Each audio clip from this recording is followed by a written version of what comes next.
I got footless. I decided I would take the train out to Howth and sit on the wall by the sea in the dark, but the last train was already gone when I arrived at the station. Carrying a bottle of cider under my jacket and taking what must have been obvious swigs, though I was attempting to be furtive, I launched down the quays, heading who knows where. Rory O'More Bridge was lit up, bright blue and inviting, as I hoved near to it. I stood on Usher's Island, staring at the bridge reflected in the black Liffey and at Wolftone Quay opposite. I looked at the steps that seemed to prance down into the water from the quay. I made my way across the bridge and to the river steps. Under the street lamp their mica glint was like a siren call.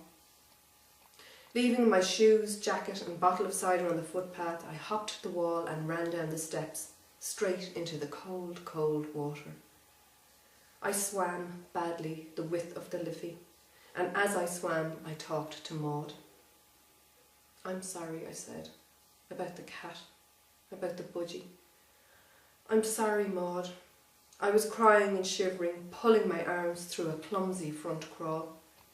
"I'm sorry, Maud," I sang out, and wondered why the freezing river was not sobering me up. The water stank of mud and it pulled at my body like riverweed. I pushed on. "I'm sorry about your baby, Maud, so sorry about your baby." I kept up the apologies to Maud like a mantra to get me across the river. "Forgive me, Maud. I'll make it right. I'm sorry. We'll get a new budgie. I'm sorry. I'm sorry." I should have drowned. I'm no swimmer.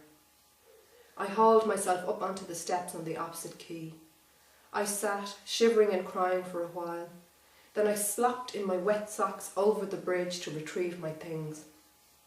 I tipped the rest of the cider into the Liffey for the fish.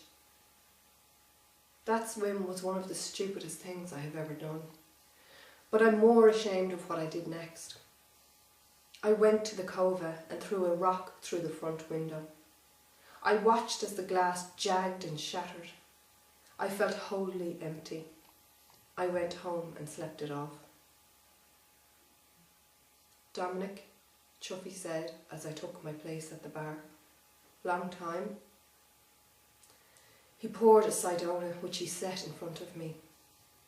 If he knew it was me who had broken the window, he didn't say. I thought he must know, and I was sick inside.